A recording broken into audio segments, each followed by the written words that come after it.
Good morning, good afternoon, and good evening. Welcome. Thank you for joining us today. My name is Tricia Wind. I am the Program Leader for the Global Partnership for Education, Knowledge and Innovation Exchange, or GPE KIX, at the International Development Research Center.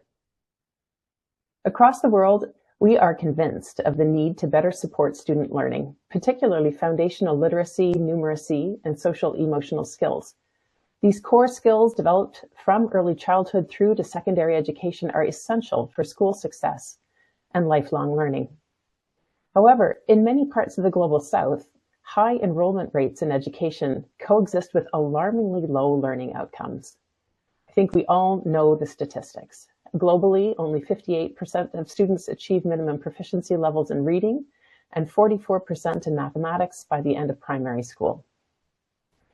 Today, we will have an opportunity to engage with a number of experts on improving the availability of data on foundational learning and how data is being put to use at national, district, and classroom levels as part of the effort to improve teaching and learning. Before we begin, let's cover a few logistics. Please feel free to introduce yourself in the chat. It's always nice to see who's joining in today. Interpretation is available in English, French, and Spanish. Please select the language on your Zoom browser. That globe icon for interpretation is sometimes hidden under the More button at the bottom of your screen. If you have questions for the panelists, please enter them into the Q&A box. We'll set aside time at the end of the webinar to address the questions that are submitted in that Q&A box. This webinar has been organized by the Global Partnership for Education, Knowledge and Innovation Exchange, or GPE KIX, and partners of the Global Coalition for Foundational Learning. That coalition includes GPE and the Gates Foundation, which supports the use of data for foundational learning. GPE KIX is a joint endeavor between GPE and the International Development Research Center that facilitates inter-country learning and knowledge mobilization through 4 regional hubs, as well as through tailored applied research on topics that are defined by the priorities of decision makers and practitioners in today's education systems. There will be 2 main parts in today's webinar. In the first part, we'll hear a status update regarding the availability of data on foundational learning and the assessments that are being used. We'll hear about current initiatives from GPE and the Association for the Development of Education in Africa to support progress on foundational learning data. And even while we know we need more and better data about learning, we also want to make sure that that data is optimally used for policy and planning. So to that end, in the second part of the webinar, we're going to hear from GPE KIX-supported applied research on strengthening data systems and data use. Previous research has revealed ways to integrate learning assessment data into National Education Management Information Systems, or EMIS, the importance of interconnected data sets, and the need for open source, non-expert-led platforms that enhance data accessibility and usability. Following that presentation, we'll hear some concrete examples of promising uses of data at district and school levels to improve teaching and learning. That will be through a panel discussion drawing in experiences from Burkina Faso, India, Kenya, and Uganda. The bios of all of our speakers today will be shared in the chat. So with that, let me introduce our first speaker, Ramya Vivekanandan, Senior Education Specialist at the Global Partnership for Education. Ramya leads GPE's team working on the quality of education, including learning data and foundational learning. You are most welcome, Ramya. Go ahead. Thank you very much, Tricia. Hello, everyone. It's a pleasure to be here. And it gives me great pleasure to talk about how GPE is supporting progress on foundational learning data through a new initiative that we're rolling out that applies results-based financing in order to support progress in this area. Next slide, please. So first, I'd like to give a brief snapshot about the current picture in terms of the availability of data on foundational learning outcomes. All of us that are here today, of course, know how crucial foundational learning it is. We know that low levels of learning in the early grades can hamper progress in the later stages. But what's really, really concerning is that we have very limited data in terms of outcomes in the early grades. And so the map that you see here, we see that in the countries that are shaded green, They represent the only 36 countries out of the 193 UN member states that have actually reported data to the UNESCO Institute for Statistics, UIS, on the indicator SDG 411A, which is minimum proficiency levels in reading and maths at grade 2-3 level. So the coverage of this particular indicator is very limited. And even when countries have collected such data, in many cases they are not reporting, either because the assessments that they've conducted are not eligible for reporting or for other reasons as well. And I think even more crucially than the reporting piece, there's the fact that many countries that have data also do not necessarily use this data to inform policy and to inform practice. So this is something that has been a great concern for us in the sector, and that has been hampering our ability, in fact, to make the case for education, simply because we don't have that crucial data to show us where we are. Next slide, please. But the good news here is that there are a variety of options that countries can use in order to be able to track children's learning at this crucial stage, and to also be able to report to UIS against this indicator. There is a module called the AMPLE that's been developed by UIS and its partners that is essentially calibrated with the global definition of minimum proficiency at grades 2 and 3. There are also regional assessments such as ERCE, PASEC, and PILNA in Latin America, Western Central Africa, and the Pacific, respectively. National assessments as well, if they meet quality standards, as well as other types of assessments, EGRA, EGMA, the MIX, the ICANN, and ICARE. I won't go into detail on these, but these are also other options that are available, and assessments that are taking steps to be able to be eligible for reporting. But yet, when we look at our GPE partner countries, of which there are currently 96 lower income countries around the world, low and middle income countries around the globe, there are only 25 to date that have actually reported to UIS using those assessments. So this is something that has been increasingly a concern for GPE. And you can move on to the next slide.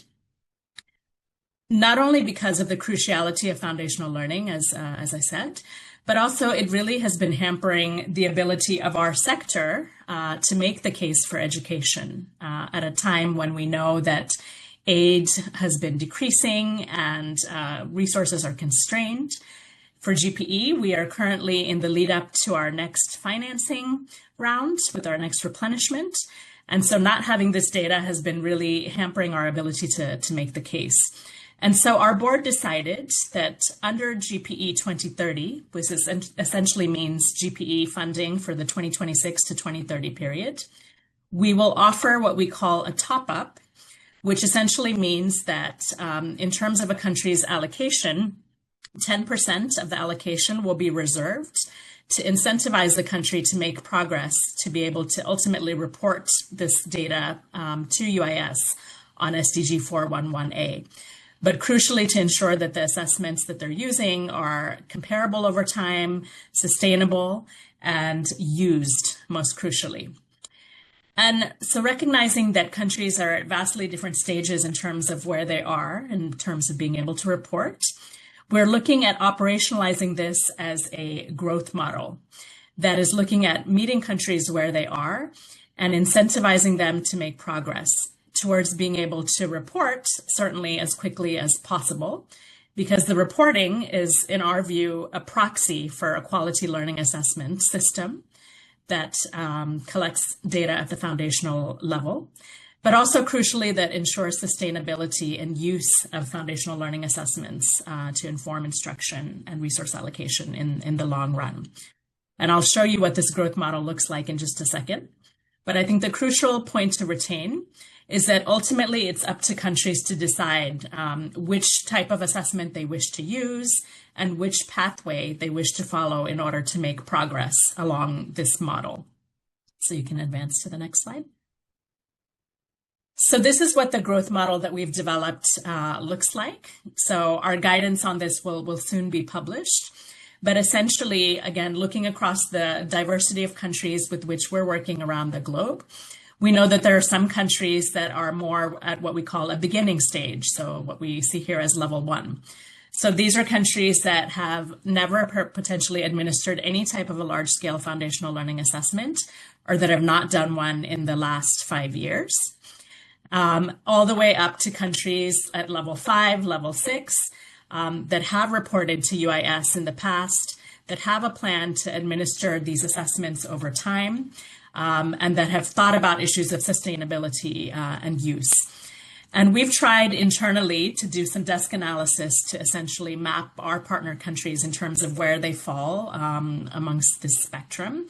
And so we've given that here at the bottom of this slide, as well as our estimates in terms of where they should be in the next couple of years based on plans that they have made publicly available in terms of assessments that they're going to be participating in. But essentially, there's a range here. And the idea is for countries to be able to make progress by applying this incentive, this additional 10% of financing towards that aim. Then the next slide, which is essentially the last one that I want to leave you with. So again, country choice is really key in terms of identifying a path forward. At GPE, we're not in the business of saying that a country has to use X or Y assessment, but rather they essentially have to select the pathway that best meets their needs and interests. And the idea is that they simply have to identify a pathway to be able to move up that growth model to meaningfully improve the quality, comparability, sustainability, and use of the foundational learning assessment that they choose to use. So the choice is essentially theirs. They do a self-assessment to place themselves along that model and then identify what we call triggers, indicators for growth. So we're really looking forward to rolling this out. As we get into GPE 2030, we're really excited to be able to use results-based financing to hopefully increase the coverage and the number of countries that are reporting, such that we have a much better picture globally in terms of where we are on foundational learning. And with that, I'll turn it back to you, Tricia. Thank you. Thank you. Thank you so much for highlighting that importance of collecting adequate data on foundational learning and for outlining GPE's planned support to partner countries in this area. Across Africa, the Association for the Development of Education in Africa, or ADEA, is exploring approaches to improve the quality and quantity of foundational learning data through the Africa Foundational Learning Assessment Initiative. So last September, ADEA convened a meeting so national representatives and partners could deepen a collective understanding about the needs and priorities of ministries of education regarding these types of assessments. So I'm pleased to now introduce Jackie Jerefolutia, Senior Foundational Learning Expert at ADEA, who will share insights from that recent meeting. Over to you, Jackie. Thanks, Tricia. Good morning, good afternoon, and good evening, everyone. It's a pleasure to be here. So my presentation today will focus on some work that ADEA is conducting with partners to try and support countries with data and assessments in foundational learning. The previous presenter did a really good job of highlighting some of the challenges that we see around data generation and use in foundational learning. And so identifying these needs and also looking at, some of the commitments that countries have made. Next slide, please. Some of the commitments that were made by countries during the foundational learning exchange in Kigali last year. Amongst those commitments was the need to focus on data generation for to be able to assess learning outcomes, but also identify where the gaps are, but also kind of track progress towards the commitment to end learning poverty by 2035. And so in a bid to support countries, ADEA and partners, we organized a peer learning exchange webinar where we had different African countries kind of speak about what they're doing in foundational learning and assessment and how they're using their data. And then based on this, we really identified that, countries had so much to say with regards their respective progress in this area.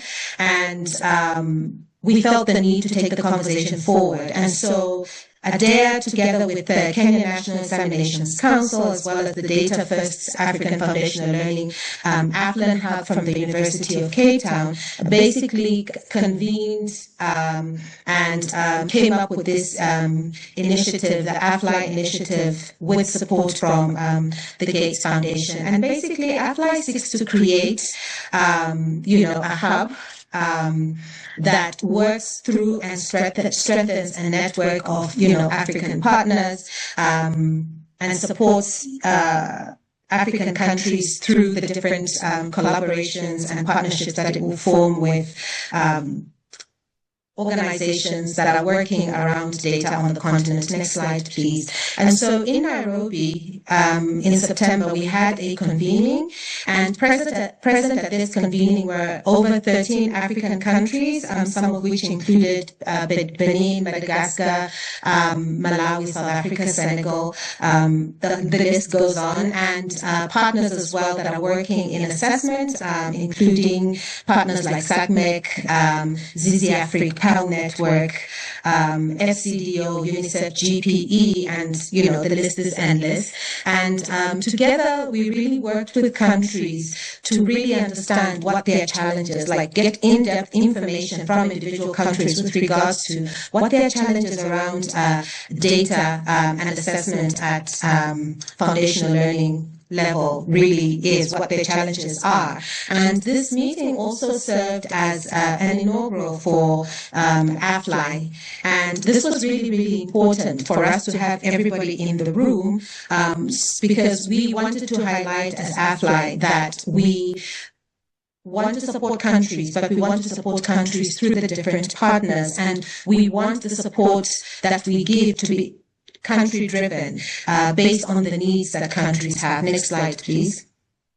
And so based on the interactions that we had, 5 major areas came through as areas that countries would like support. So improving data use and communication is one of those areas. So countries are seeking ways to maximize the value of the existing data that they have, maximize the data in terms of, how the data can be better presented so that it is used, but also, in terms of visualization, how it can be communicated more effectively, and how countries can conduct, some deeper analysis beyond, what is usually reported, indicated in the reports. The second need that was identified was around setting benchmarks. And the previous presenter noted that countries are at different levels when it comes to foundational learning data, as well as just assessments. And so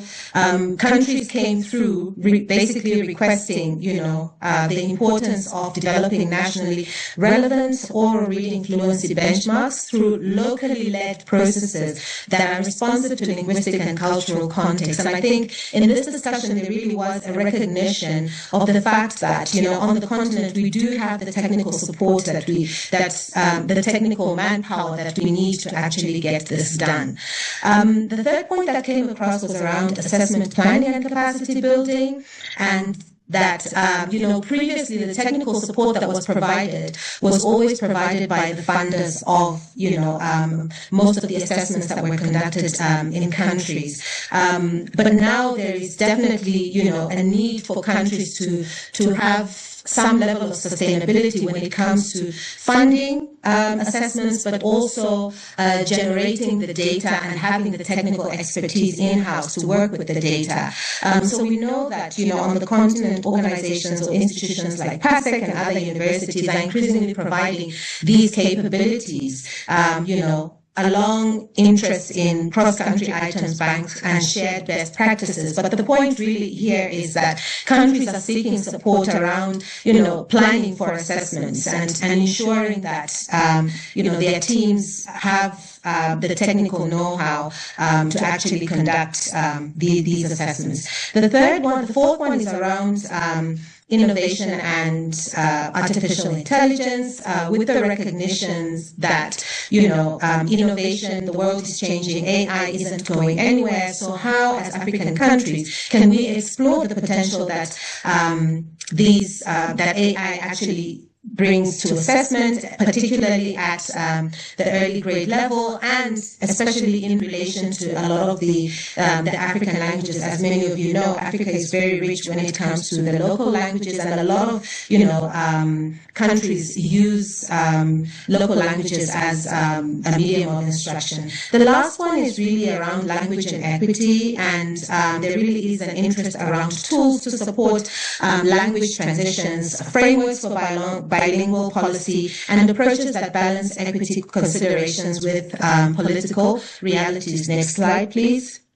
And so moving forward, AFLI really seeks, to really strengthen the collaboration amongst partners that are working in foundational learning, especially around assessment. We realize that there is a lot that is happening, but that there is a need to kind of pull everybody together and provide this technical support to countries in a more coordinated way, so we can kind of leverage a lot of the resources that are available for countries. But also, we look to also continue to support countries through the provision of resources by creating a hub that countries can actually, access all of the information around data and assessment located in a central place. And we will continue to reach out to partners seeking collaboration so that we're all able to better support the countries in a coordinated way. Thank you so much. Tricia, back to you. Yeah, great. Thank you, Jackie. So we've now heard from GPE and ADEA about the need for better quality, more comprehensive, regular and nuanced data, and always that focus on data being used. Over the last 5 years, GPE KIX has been working to strengthen education data systems in partner countries and data use through peer learning across the 4 regional hubs. And I wonder whether some of the people who are online today are actually involved in some of that inter-country learning work. In addition, GPE KIX supports applied research that focuses on ensuring that data is optimally used for policy and planning at all levels of decision-making. To further this work, we recently commissioned a synthesis report summarizing insights from our first set of projects. So that next presentation that we're going to have will shift from this conversation about the availability of data to using data, building on what we've learned about the systems and capacities needed to make data actionable. So it's my pleasure to introduce Alpha Ba, Senior Advisor at the UNESCO Institute for Statistics and one of the authors of the GPE KIX synthesis reports. Alpha, over to you. Thank you, Tracy, for that introduction. I hope you can hear me. My name is Alpha Ba, Senior Regional Advisor for UNESCO UIS, based in Dakar. Good afternoon from Dakar. Good morning to you. Good evening. It is our pleasure to definitely be part of this webinar to present the synthesis of the key finding of the GPE KIX research on education data system and data use. Next slide. The research, as you could see in the map, it is showing that the key main 5 research projects from data use, innovation, data must speak, mixed eagles, and they adapt in Kenya, and then the common scale assessment. So you will realize that these were the core research projects in the 45 countries that the GPE, as the previous speakers and Tracer said, has done we did the research on the synthesis. Next slide. Now, the most important part is the central challenge of the KIX objective and of this synthesis. As we already hear from the last 2 speakers and the introductory remarks from Tracy, we realize that we understand that now, and we know that very well. Countries are collecting a lot of data. There is a lot of initiative around data and in terms of quality and availability of the data. But what we understand, what the main question we ask ourselves is, what happened to all the data that is collected? We understand that countries collect data on learning assessment, but data is not connected. In another word, data is not integrated. So we have to add value, we needed to understand how we can now, what is happening with the data in these countries.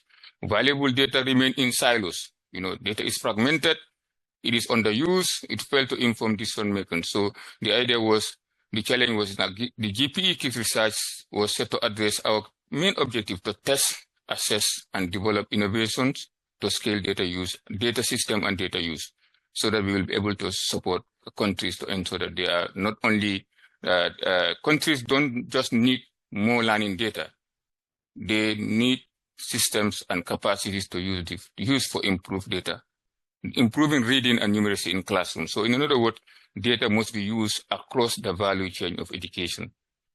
Now, the next slide. Now, this one is looking at one of the key findings of the research. For example, we need to understand connecting learning data right now. For example, what is the main benefit of connecting learning data in this? We will need to ensure that the biggest challenge we had was one of the best challenge we had was data is with learning assessment and is never connected with other data system. And now, how do we ensure that the system has a capacity, members should have capacity to collect data and ensure it's integrated into the available data that is happening, particularly in administrative data, finance data, and other socioeconomic data.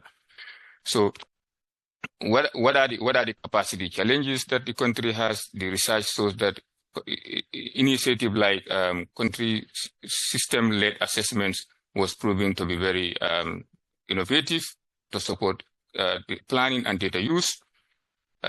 Initiatives such as Data Must Speaks, we saw that, for example, in the report, in Togo and in Nepal, even low income or low remote countries where there is no good resources, linking teacher data, teacher pedagogy, and leadership and school leadership was able to help improve learning outcome and ensure learning happen. So these are some of the main examples that we saw that were happening in this report. And when it comes to mixed equal, also we realized that there has been some very adaptable conclusion and in terms of inclusion, particularly in terms of the children that are disabled, the children that are not in equity challenges. So the mixed equal was able to deal with that. And then when it comes to data for innovative in terms of using what other models to use the container. For example, the DHIS2 open source system, how it was being used that was also something very highlighting from the report. Next slide. Now, there was another area that's what is most important also was the issue of the EMIS 2.0 and versus EMIS 0.1. As you know that there is a lot of availability data. In early 2000, member states were struggling to bring children in school. Every country was struggling how many children are in school, how many teachers, the EMIS was mainly for supply driven. But by this decade, we are looking at how do children learn. So in another word, how do you shift the EMIS from administrative data to ensure it measure in the learning, it support learning. So we are happy to say that the fact that we did a lot of progress in EMIS 1.0, whereby we are now able to get a lot of administrative data, a lot of capacity around that. We are lucky we are able to see that this report was saying that emphasis we did in EMIS 1.0 could be used to support EMIS 2.0, which is looking at shifting from a static one photographic image of the country data to dynamic system whereby you are now catering for who is not learning, not only what the data availability, but what does the data mean, adding value on the data, because that's one of the biggest challenge we have in the current situation. So we have situations where during cases like in the key lesson and the recommendation we have was, for example, in terms of data integration. How do we ensure that data sets are integrated to include disability, socioeconomic factors, and other gender issues, so that you have a holistic picture? The other point was, how do we build capacity? The issue of capacity is not negotiable.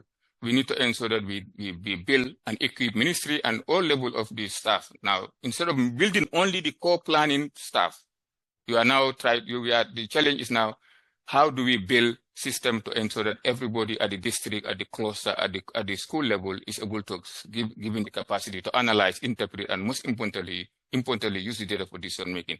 Then the other key finding that we found was the adaptability, scalable, and open source. For example, there have been in the report we realized that many systems starts but they are not scalable and they are not sustainable. So how do we make sure that the report was able to realize that there were options that could be started, they could be sustained, and they could be scaled. They could be scaled and sustained. So this were the open system we found, and the one that a system like DHIS2 system that were citizen-led. They seem to be sort of sustainable and driven by the number of people that are around it, because of the ecosystem around it. So that's one of the most important things that we did. And then the case of the Gambia, we were able to build the system not only on the technology, but on the human resources. We make sure that we build capacity. We make sure that, people are engaged from the community, from the clusters, and then we bring other private partners that support it. And that was one of the good things we saw in the GPE KIX report, where you have GPE brought other people, and then we bring, including universities, and then we have local capacity in the place. That was one of the advantage. Next slide we had. Now, in terms of the slide, my concluding slide on the recommendation, the journey for the collecting data to using it wisely require a deliberate shift to integrate and dynamic system. So, we have to really do a real shift from just continuing our silos of collecting data and not connecting it with other integrated data, not working individually, working with all the components that are all the stakeholders that are in the country, to foster integration, to invest relentlessly in the local capacity, because that is it. Because we have seen that most of the system in the report was showing that they were usually donor-driven, like some of these colleagues said. They were donor because of the funding of the donor, they were alive, but after the funding they ceased. So to avoid that, we have to make sure that we build it on the country context, and ensure that there is partnership so that we can choose the adaptable, just like the GPE colleague said, not to enforce, but to ensure that we are supporting the country to move on. So my final point was, by doing this, we can ensure that crucial data becomes the engine for more equitable and effective education system. To deliver, to work on the deeper, and I encourage that we explore full synthesis report. It is already that the report is online, the policy brief is there, and the infographics are there, and on the GPE KIX website. And then most of the colleagues that were part of this report, I could see some of them online. Angela is here, and Luis Courage is there, Fofana, and myself, we are around, so we could support, and the GPE KIX is already around to give you additional information on it. So I will stop here if there is any question, and then I will be happy to explain. Thank you. Over. Great. Thank you, Alpha. And of course, thank you to other colleagues that you've mentioned who are online, who've been part of this endeavor. Also, I see people who have joined in today who are part of the projects, both former and current, who have been involved in this work. So it's just a great wealth of people who are on this webinar today. Thank you. And thank you for reminding us about that big shift from MS 1.0 to MS 2.0, including integrating learning assessment data within broader systems and having a more dynamic, use-oriented approach at multiple levels. New GPE KIX supported projects are advancing this work. The projects are generating practical evidence to strengthen and scale, as Alpha was saying, data systems, including with child and school level data, and building capacity to use timely data for effective decision-making. This can actually bring tangible, measurable improvements to students. So I'm pleased now to introduce Cleo Diltilhak, Senior Program Officer with the Global Program of Education at the Gates Foundation. Cleo will moderate a panel featuring initiatives supported by GPE KIX and the Gates Foundation, focusing on leveraging data at district and school levels to improve foundational learning. So Cleo, over to you. Thank you very much, Tricia, and good morning or good afternoon, everyone. I just wanted to start by saying how excited I am about some of the presentations we've just heard. First, I'm really excited about the GPE growth model that Ramya presented, which in my view does a really great job at articulating these three goals that we speak about too often, separately. The goal of generating better data for reporting, the goal of supporting countries to strengthen their national assessments, and, eventually looking at data use. So I want to, congratulate the GPE for, finding a way to really articulate these three objectives in a very concise and useful framework that I hope will be useful to countries. The second thing I'm really excited about is just the AFLI initiative led by ADEA and partners. I will say, as someone who attended that convening, it was really striking to hear about the great practices that are already in place with many national assessments, and the great existing collaboration that also exists with universities and these national ministries. I think there's a lot of potential in this initiative that's working again to really directly meet the needs of national assessments as they frame it. Maybe a last point I'll take the opportunity to highlight on this broader topic of regional efforts is another exciting analysis that, in parallel to this work of collecting learning data, from primary data, is enabling us to do more with the data we have. And I can show it on the last slide very briefly, but it was published in the GMR, and it's essentially a projection. If you'll go to the next slide, by Martin Gustafsson, that, imputes essentially country data and based on existing assessments. So I think it's not necessarily like, a definitive analysis, but I think it enables already to ask useful questions around, for instance, what enables Ethiopia to seem to do much better than Uganda on some of the end of primary reading and math outcomes. So we can put the link in the chat for this analysis published by the GMR, but I encourage people to consult them and think through them in their actual actions and policy. So all of this connects perfectly to our panel discussion for today, which is actually more focused on how data can be part of an improvement journey. You have the summative data that can create a shock to actually trigger policy action. But here we're really in this panel here to speak about how to use data to learn, adapt, and improve.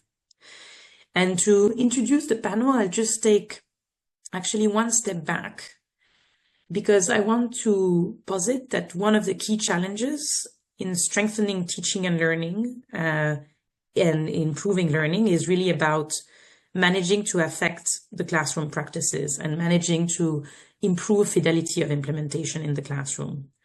So this is really the single most important challenge we have. And to show this, with graphs, I'm going to go to this slide, which is analysis by Amber Gove and Simon King. And I know Amber is here somewhere in the attendance. But it shows that even in a very effective program, 80% of the impact on learning outcome was only driven by 36% of the school. So imagine what the impact could be if all the schools were really taking up these practices, is the first question. And then, this next graph is an analysis on the next slide by Callie Ardington, and which actually shows the difference between usage of books, between a higher intensity intervention, which is a dark blue, and a light blue intervention. So there was books in both schools, but in some schools, there was an actual support to teachers to use the books. And in that case, they actually use it. In others, they were just left there without much support. And you can see that usage was much, much lower. So I think that second graph really conveys the importance of action and driving results for improved teaching. So on the last slide, I'll just reemphasize that really the exam questions for this panel, when we speak about the use of data for foundational learning, it's really around how do you use data to impact where good teaching is happening and to identify where schools are lagging behind, and therefore direct teacher support, coaching, classroom visits more strategically to this school. So in the government system, this implies working closely with districts and sub-districts. So I'm looking forward to hearing from the panel now. I'll introduce them briefly. You'll see on the next slide their names. So we'll first hear from Charles Gashoki, who's from GCFL Foundation. And he's going to speak about the Unlocking Data Initiative, whose objective is to increase users of data in Kenya, Cameroon, and Malawi. And I'm looking forward to learning from this initiative from GPE KIX. Then we'll hear from Vinod Karati from Central Square Foundation, and he's going to tell us about use of data in the context of an extremely exciting improvement that happened in learning in Uttar Pradesh, among other states. And so use of data in the context of large-scale implementation in structured pedagogy, with an eye towards particularly how they set up a monitoring system for foundational learning. Then on the next slide, we'll hear from Jaria Alen Nabiri, who's a district education officer in Uganda, is part of the KIX grantees, and she's going to tell us about the use of DHIS2 in education and how they used it to manage for results in Uganda. And finally, we'll hear from Monsieur Jérôme Sawadogo, who's the head of Basic Education District of Manga in Burkina Faso, and who will also tell us about the local KIX Stats education platform that was developed by the Institut Supérieur des Sciences de la Population with the support of APHRC. So I'll start with the first question to GCFL and Charles. And Charles, maybe over to you to tell us more about your efforts to strengthen data use in the context of this project. And if you could tell us particularly about the concrete impact you've seen of the project, that would be in particular on teaching practices, that would be great. Over to you. Thank you, Tina, for this opportunity to share what we are doing. We are a GPE KIX supported research project. As you rightly put it, we are the Unlocking Data Initiative to increase uses and users of data. The initiative addresses the critical challenge that Alpha talked about, that data is fragmented, that it is all over. And in those all over places, it is siloed and therefore remains unused across Africa, not just in Kenya. And therefore, we are interested in connecting researchers, policymakers, and practitioners to ensure that this data indirectly informs education policy and the classroom practice. We are in Kenya, Malawi, and Cameroon. So you've asked me how we are doing this. We are just a new project. We started last year in February, and we are therefore barely 2 years old. And the past year, we did the country situational analysis, that is scoping the foundational learning ecosystem to understand the ecosystem and the gaps that exist within that ecosystem. I'll just highlight two critical issues that we found and what we are doing about them. One of them is capacity, such that when data is even available, even where it is available in abundance, the users do not have the capacity to make any sense with it or to use it. And therefore, one of the things that we have embarked on and invested heavily under the GPE KIX is an evidence synthesis academy, where we are taking through government officers, both at the national level and sub-national level, through a series of 6 months. They are almost finishing now. They will be graduating this summer. And these officers came up with policy questions that they are synthesizing as group projects within that. We have the support of education of EEF, Education Endowment Foundation. They are the trainers. And therefore, we are building the capacity within the 3 countries of policymakers to be able to do this. And the other thing we are doing is we realize is the gap at the classroom by the teachers to interpret the curriculum so that they can be able to do what Alpha was talking about and Stacey about assessment. They can't assess, they can't develop quality assessments if they do not interpret the curriculum correctly. And therefore, one of the things we are doing is taking teachers through, we are synthesizing actual evidence currently. We are underway, synthesizing evidence on how teachers can interpret curriculum, how to retool them, and also how to be able to develop quality tools for assessments. And with that, we've been able to, we cannot claim this early that we have any influence on the learning outcomes. But we can say that we've been able to, for example, to take teachers through error analysis in numeracy. Teachers are able to go to the classroom. We piloted that, and we have now expanded to about over 10 counties, actually 14 counties. And teachers are in the foundational stages, are able to analyze errors in numeracy, analyze them, and then reteach. And we are able to co-create modules with them so that they can be able to go through them as part of the professional development, go through them and be able to reteach, check again, and the children can be able to move. This we are able to do at this point. I don't know, but I think I'm within my time, so I can post there for. Thank you very much, Charles. Very useful to hear about the early work that is going on with GCFL. We'll come back to you maybe after hearing from others and through the questions, because I want to make sure we also hear from Vinod from the Central Square Foundation. So Vinod, over to you. Could you tell us more also about your work and the lessons from it, possibly for other countries in terms of use of data to manage for learning? No, thanks, Cleo. Super excited to be here. I think in India, we've been very, very fortunate to see really good early green shoots of outcomes in a state like Uttar Pradesh, which has over 1.5 lakh schools, 150,000 schools.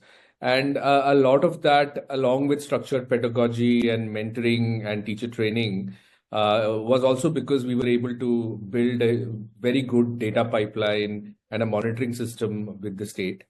In 5 minutes, I'm very keen to kind of share 6 critical learnings that at least at Central Square Foundation we use whenever we are working with any new state to build a comprehensive foundational learning review system.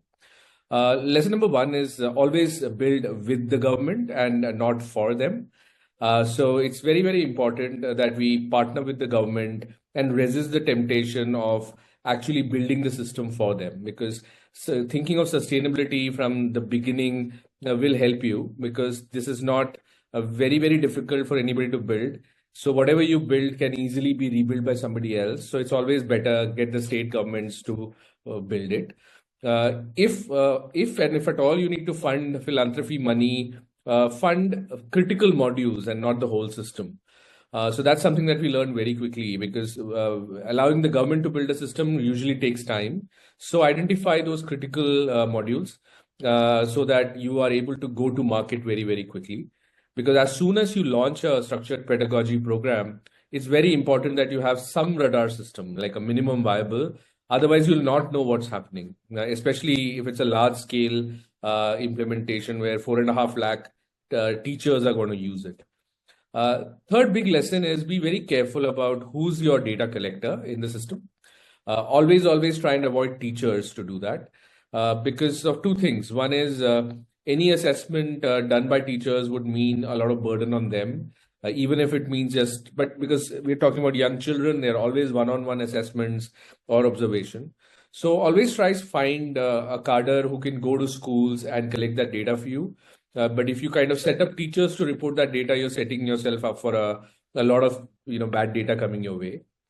Third one is very important, right? I think you have to assume that for the first 2 years, the data that the system will throw will always be bad quality. It will always be inflated.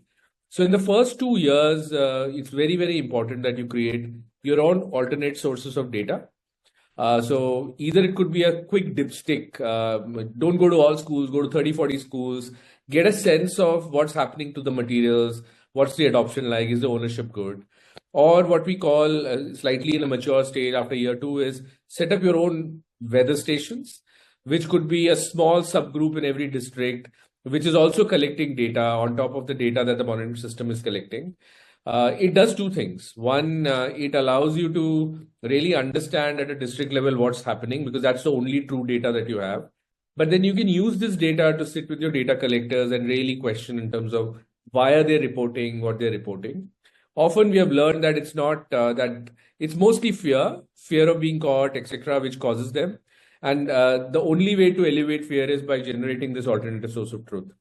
Lastly, I think we've really tried to look forward to see how do we innovate here, right? Like, so we've used video-based assessments, which is kind of worked well for us so far. We want to scale it. We are able to kind of assess children over a video call through a quick 10-minute conversation. And we have done experiments to even know that it's quite reliable compared to even face-to-face assessment. So now that we are confident, we are trying to see how do we integrate this to create quick data, which is available for the system to use. Last big learning is always keep an eye on the future, right? AI is here, but in India especially, there is this huge movement to create these big command and control system where there will be a call center where individuals will be sitting in. Now, right now, these call centers are used to do very low order things like to track attendance, etc., etc. But we are kind of betting on either using these call centers to use data-based coaching of the teachers by providing them a call every 14 days, or do certain higher order things like look at data and sit with the middle managers and create some kind of a quarterly action plan around certain learning outcomes which have very high, zero scorers. So I think these are the 6 lessons. We're super excited to continue our journey in learning, monitoring, and improving foundational learning in India. Happy to answer any questions that comes through the way. Thank you very much, Vinod. And I think this idea of building with government, being realistic about the fact, the data the system will throw out will always be inflated, and the iterative approach to improving it is really an interesting lesson, along with all the others for our panelists and for the audience here. We'll come back also to the India example after. But let us hear now from Uganda and from Jaria Alen Nabiri about the specific use of DHIS2 they've done with KIX funding, and we'd be particularly interested in application for foundational learning and improvement in teaching.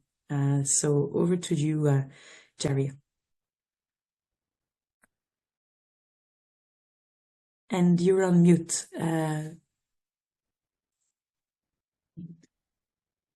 If you can unmute. Thank you. Great. In Uganda, we are using data in the implementation of education programs from national to the school level. At national level, there are very many systems that they're using to collect data, like Education Management Information System, which is EMIS. We have Teacher Effectiveness and Learner Achievement, that is TERA. We have Integrated Inspection System.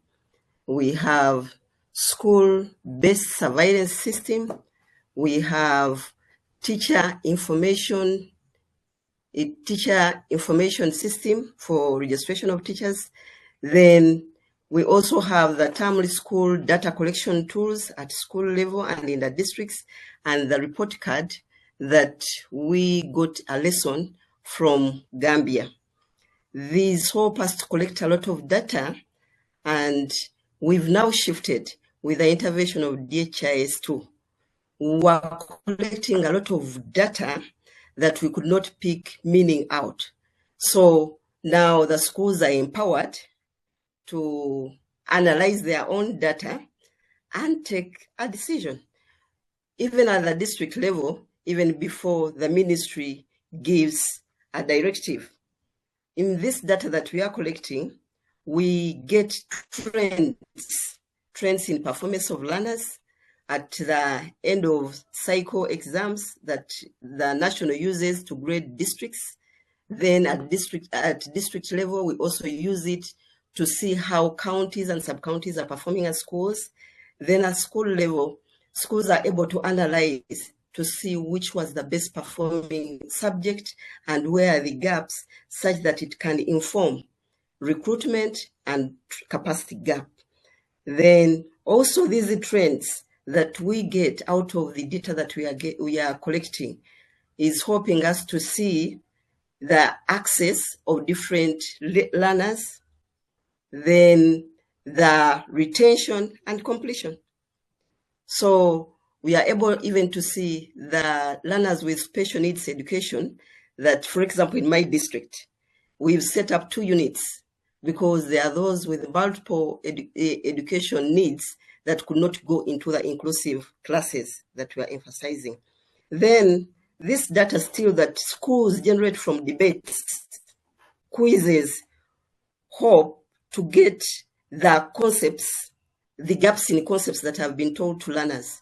And then we are able, and head teachers are also able to know which concepts have been achieved by learners, which ones to be retold, and then also get capacity gap where retraining goals, CPDs for teachers can be enhanced.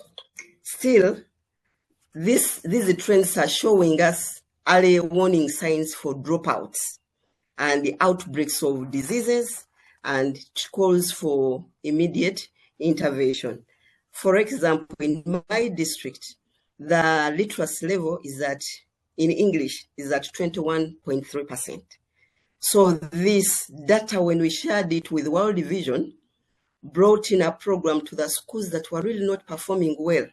And we have digital learning in that sub-count of Sakira on the program called Prof Turo, because they've given out pads to children that has the curriculum that helps them to always learn by themselves, learn by seeing, and also be IT compliant, including the teachers. Then we have the literacy policy. It has also, because of this data, we are looking at what is the performance in local language vis-a-vis English. And this calls for more emphasis on the usage of the mother tongue or the local language to enhance literacy. And this has helped us to get IPs like the implementing partner building tomorrow. They've trained for us parents as community education volunteers to help mobilize the parents to give their learners books, give them scholastic materials, and also get engaged in making instructional materials that aid and accelerate learning. Then still this data in monitoring, like I talked about the integrated inspection system, it helps to identify the methodologies that teachers are using, and then these methodologies, in case teachers are not using them perfectly well, then cause for CPD, for capacity building for the teachers. Then still, we also have the teacher effectiveness and learner achievement. This is on time on task of a teacher with the learner. So the data that we get from this system helps us to know how much contact time has the teacher had with the learner to see if it will bring out learning outcome. We are trying to do this, but however, it also has issues that we still have capacity issues. It also addresses things like curriculum improvement and then taking decisions using real-right data. These days, schools are empowered at the school level.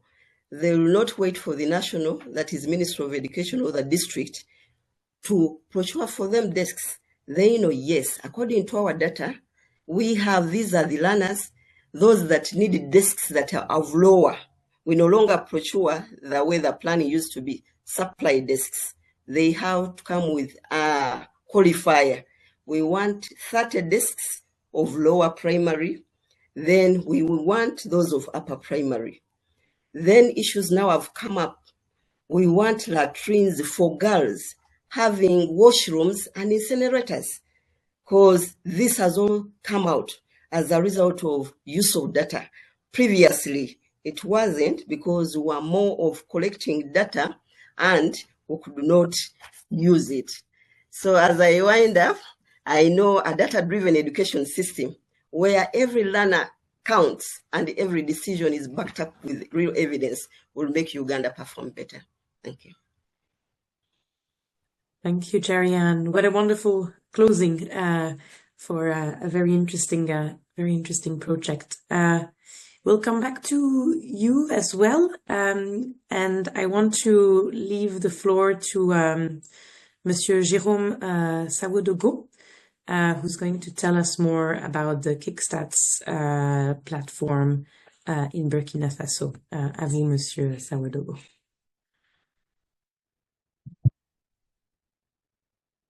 Ok, merci. Bonjour à tous. Bonjour mes co-panélistes.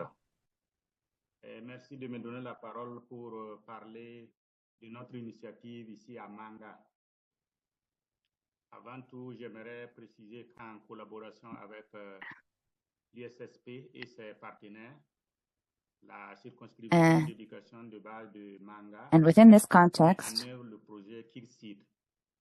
Each professor participates in something that we call Classroom in Hand. And this platform allows us to gather data from this class and upload it to the platform, thanks to Kickstart Education. And today I want to speak to you about the exploitation of this data so that we can improve our teaching and learning of our students. And to tell you about this, the first export of this occurred in the monitoring, and we should understand that the Kickstart platform, with this platform, we can now visualize the participation of the different students in the classroom and understand what students are not present. And sometimes we can also communicate and we can give alerts if there is an extended absence and act rapidly with mediating with the parents. This can be done in real time, allowing us to avoid dropout rates and allowing for what we've been doing here is we've been able to gather data and control, and we can to be able to go graduate to the next class, or to again repeat on the same grade level. And sometimes there was irregularities, and the professors didn't respect certain age criteria, and they decided that maybe would decide that for a student might arbitrarily repeat one class, or they would have to stick. That's something that is through the digital platform allows us to understand and set certain pedagogical norms and create certain traceability in their school process, in their learning process. So in the third benefit from here is that the monitoring of infrastructure and equipment. The platform allows us to almost instantly follow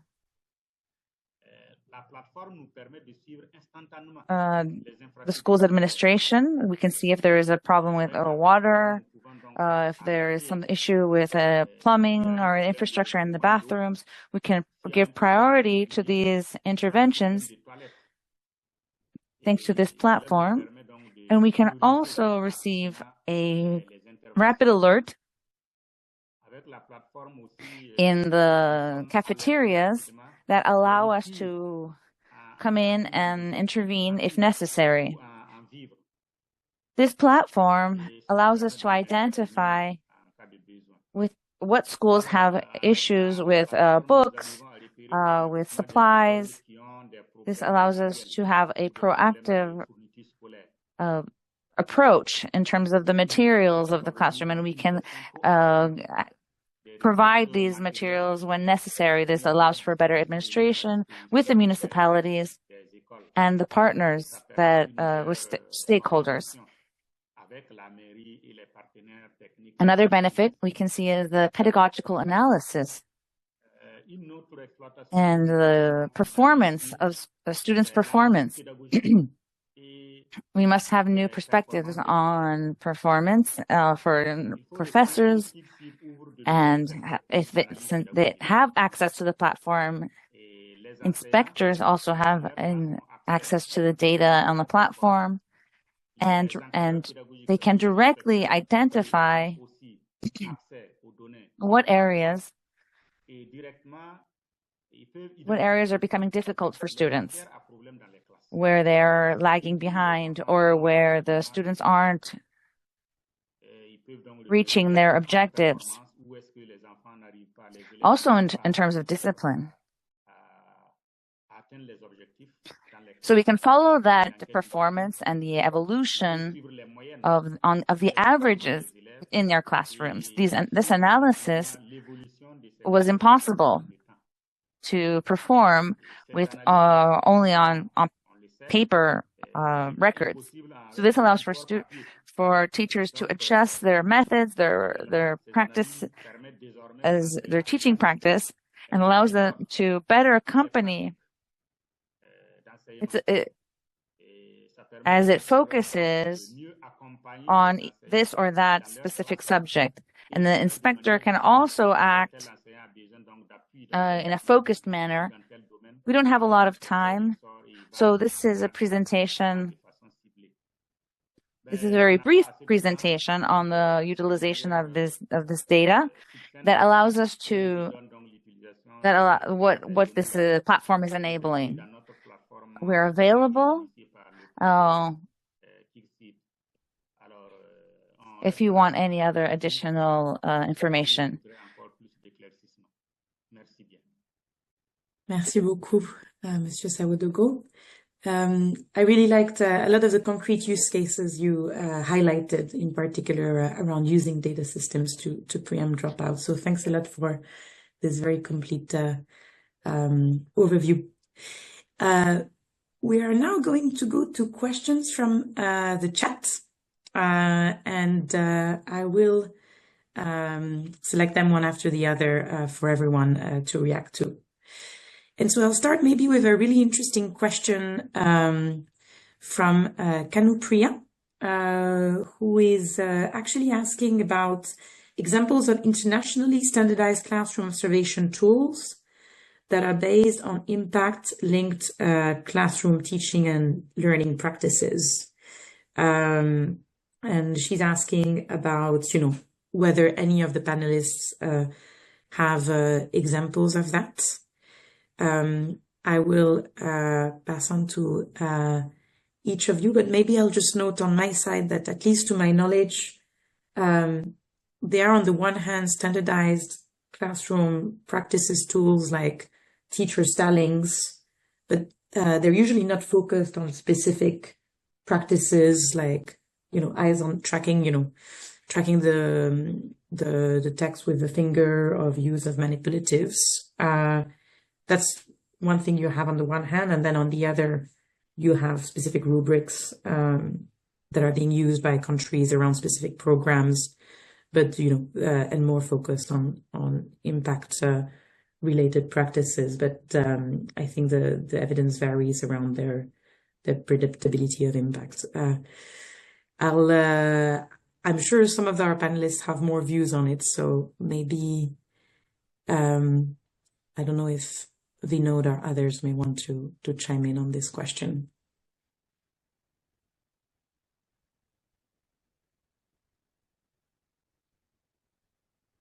I think you spot on, Cleo. I think we follow high impact teaching strategies, and then try to see if the observation tools captures. The most critical thing that we've learned is how do you create a standardized protocol when a mentor or any data collector is visiting the school. So, for example, in Uttar Pradesh, we have what we call 40-20-40-20, which is every mentor is expected to spend 2 hours when they go to school. And the first 40 minutes, they observe a classroom. And then 20 minutes, they give feedback to the teacher and the principal with respect to what they observed and where the classroom is. And then they spend 40 minutes to do spot assessment of 5 children. So that protocol is super important so that large number of people are spending time observing and then understanding the tool that you've created. It's very hard because some of the practices that Cleo said, hands-on text, it's not that straightforward, very easy to people to understand and observe. So what learning is, try and keep your observation tool simple and then complicate. That's my response to it. Because it's very hard to understand a very good quality teaching. It's very easy to observe bad teaching and report, but it's very difficult to observe good teaching, and how good is very difficult to ascertain. Great, thanks. Any other thoughts from the panelists? Charles? Yeah, thank you, Vinod and Leo. I think from the Kenyan perspective, what I would suggest is, as much as a tool is good, what you do with the data you collect is also as more important, because from where we sit at Unlocking Data Initiative, it is what do we do with that data. And one of the things we are really struggling with around here is the fragmented classroom observation. Universities observing the pre-service teachers, the ministry observing the teachers based on quality assurance, and the Teacher Service Commission still doing observation. There's need to bring this data together so that it can inform both the teacher training, so that it is feeding back into the system, and also it is informing the teacher, as Vinod has rightly indicated. Because, for instance, what if there is an innovation by the teacher? That innovation should go back to the university for teaching. If it requires retooling of teachers, that means taking it back to the universities to develop retooling materials and teachers' professional development materials. So that's, I think, from the data point, that information collected by classroom observation is very important to me. Great, thank you. We'll move to a next question because there's a lot in the chat. Maybe there's a question for Jaria, which is, as a district officer, what would be your key policy recommendation to Ministry of Education to strengthen management and utilization of data, specifically at the subnational level? So we'd love to hear your thoughts. And you should unmute. Yeah, thank you so much. The recommendation I would give to Ministry of Education practically now are 2. One, they should revise the structure of the education system in Uganda to include an officer in charge data, such that she helps in data analysis and also helps in interpretation at the district level and at school. Then still they would take it as a country, because we are doing it as pilot, That's why you see that we are seeing a lot of benefits, but not all of them are getting them. Then the other one, like I talked of so many systems of data collection, we do have one hub, and then we get all this data from a central point, because you get data on teacher or in the teacher effective and learning assessment tool that is not speaking the same language to what you've entered in education management information system. Then it's not also the same with what is in the integrated inspection system. Yet all of this would be put together so that we come up with a school performance assessment that is coordinated to improve learning outcome of learners. Thank you. Thank you very much, Sherry. There is also a question for Jérôme, which is around what results have you achieved, which I think you dealt with a little actually in your overview, but also crucially, what are the next steps for the work? Donc, quels résultats avez-vous atteints et quelles sont les prochaines étapes dans votre travail? Okay, merci bien.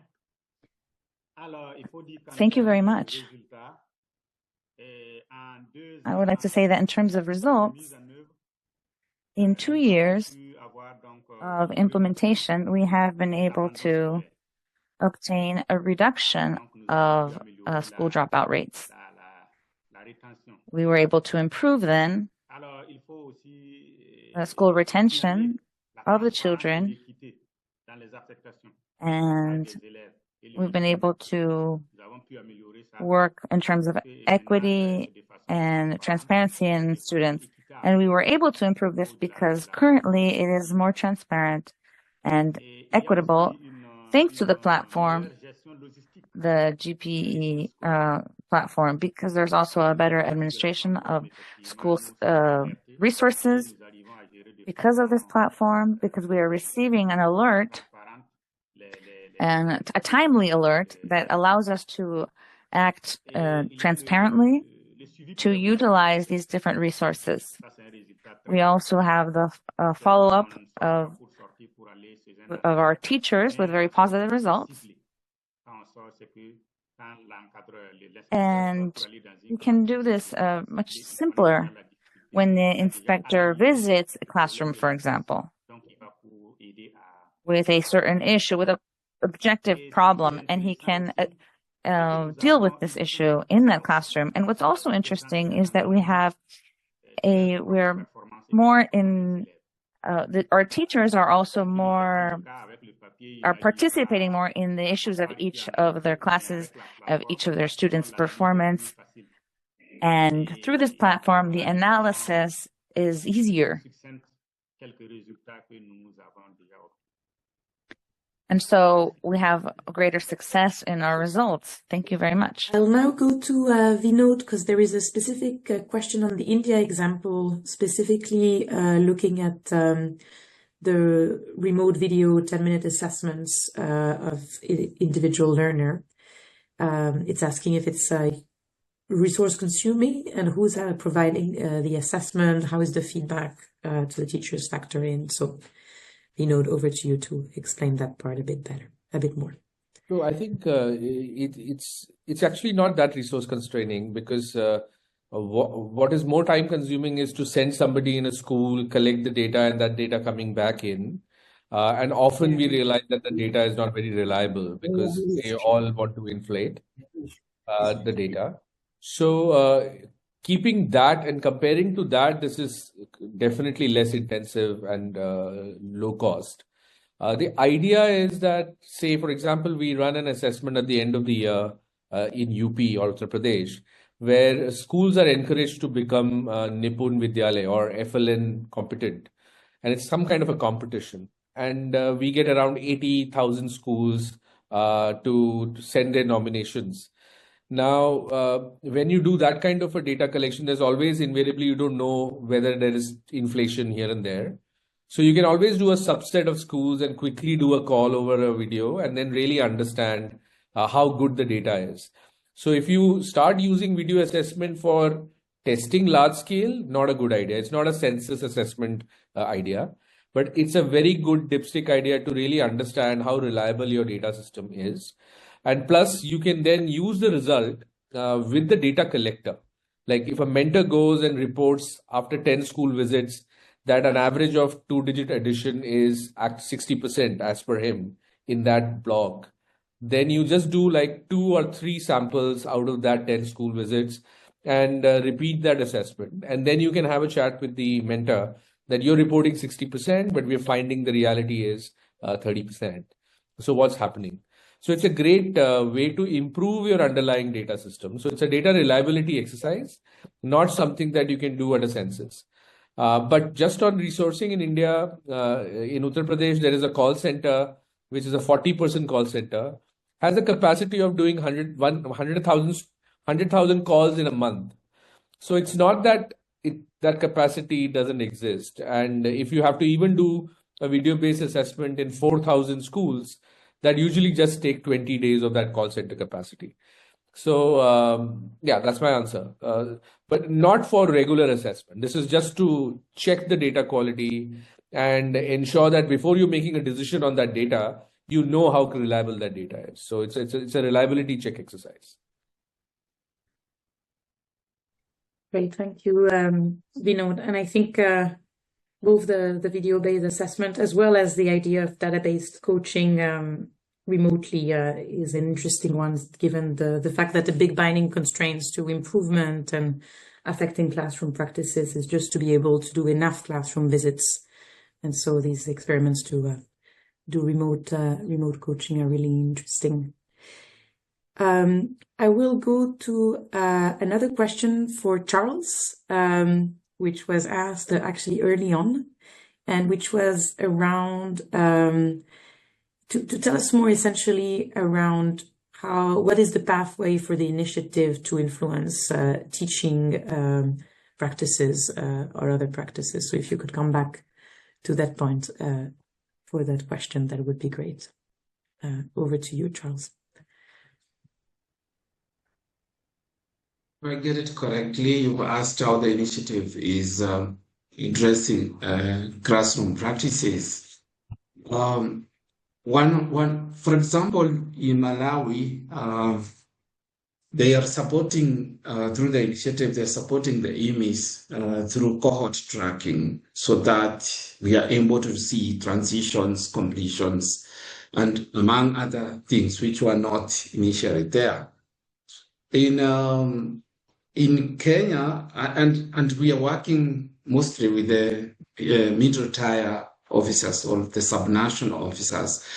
The reason being, they are the ones who interpret policy from above, and they are the ones who are actually dealing with the schools down there, and therefore they sit in a very good position.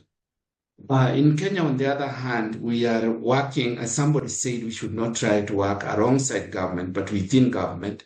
That's what we do, working with the teachers, for instance, and I've seen another question similar to that, to ingrain the assessment within the teaching, such that if they are able to interpret the curriculum, then they are therefore able to teach and assess, let's say, the learning area within the lesson, and therefore they are able to keep track with that. Of course, this works counterproductive if you are working in a system, again, like in our countries where there are termly exams, and therefore teachers are rushing towards those exams. If in the foundational level, we allow teachers to teach and assess, reteach, and move, then we are likely to influence. So, but mostly we are helping in building the capacity of these teachers so that, and as I say, particularly in assessing errors, both in literacy and numeracy. We started with numeracy, but now we are extending it to literacy, such that if they have the capacity to assess those errors of individual learners, they are able, therefore, to avoid them in future. That's one. And in their teaching, and also in the subsequent teaching, they are able to input these errors. Some of them are also teacher induced, and therefore, this is where, again, retooling And also professional teacher development comes in. And therefore, we are developing modules so that they can guide these teachers alongside this. That's what I would say in brief. Thank you so much, Charles. We're reaching the end of the panel, so I want to thank again really the presenters for really useful presentations. And I think what I found most useful were indeed the concrete use cases on how the data is used to help improve decisions, being around, targeting coaching or preventing, dropout in the case of Burkina Faso. So thanks again. There are more questions in the chat, so feel free to have a look at them in the next few minutes and answers them directly. And I will pass over to Melissa, who is an education consultant with the partnership, Global Partnership for Education. Over to you, Melissa, for closing remarks. Thank you so much, Cleo, and thank you to the panelists and all of the speakers today. I think it was a really fascinating conversation and really great to highlight all of the important work being done around improving the quality of learning assessment data and the data that crowds around that learning assessment data. So the classroom observations and all of the other great MS data that's being brought together in countries to really ensure use of data. So I found all of the examples really exciting. I think we heard about the importance of really gathering that learning assessment data and ensuring that it is quality data, but beyond just having that quality data that might be reported to Sustainable Development Goal 4, I think we really are focused on ensuring use of the data, not just at the central level, but at district and school levels. And so it was exciting also to hear from the folks who attended AFLE and were able to provide us a readout of that really encouraging session, which brought together actors from across the continent to learn from each other and really synthesize, I think, some great lessons that we can take forward as we think about how to support countries moving forward in use of learning assessment data. I'm also excited about the launch of GPE's learning data top-up and growth model. I think it will really help countries to prioritize making sure that their assessments are sustainable and really used in the long term and help them to think about ways that they can do that, leveraging some of the lessons from many of the speakers today. Also excited that GPE KIX has done some really great work around sharing and applying evidence on strengthening data systems and promoting its use, and excited to see their future efforts as they continue to do that work. Want to thank all of the partners that were here and that presented: ADEA, ZZ Afrique, Central Square Foundation, HISP Uganda, APHRC, the Gates Foundation, UNESCO Institute for Statistics, and GPE and GPE KIX for all of your excellent inputs. Some of the other lessons that I really heard today that I think are exciting are all of the technology-enabled tools that folks mentioned that folks are using to bring data directly to teachers and that teachers can engage with and learn from, but also to other decentralized actors. I also really thought it was fascinating to think about not just bringing it to teachers, but thinking about the whole system and who that data goes to. I think Charles highlighted for us that the data can also be brought back to pre-service teachers who are training our teachers and having them think about what are we learning in classrooms, what are we seeing from classroom observations and from assessment data that can be incorporated back into that pre-service teacher training, which I think is another really exciting thought, thinking more broadly. And the other piece that I think as we think about sustainability of assessments that's really interesting is how can we ensure that we're building assessments that don't cost an enormous amount, and hearing about efforts to assess students, 5 students at a school, and share that data back to other actors and be able to check regularly with that school and those and what's happening across just a few students, I think are some really interesting ways that actors are figuring out ways to capture data quickly and share that back. I'm realizing we're almost out of time, so I want to make sure to just invite you to join upcoming efforts that are going on. So one of them is to stay informed of the latest developments with the GPE KIX initiative, and we could share in the chat the link for you to subscribe to the monthly newsletter. And then the other one is we wanted to be sure to invite you to the upcoming GPE KIX Global Annual Symposium about using evidence for education finance and for scaling innovation, which is taking place on December 9th and 10th. And we can share that link in the chat as well. So that is the conclusion of our session today, but thank you again for all who joined. And we look forward to seeing you at future webinars.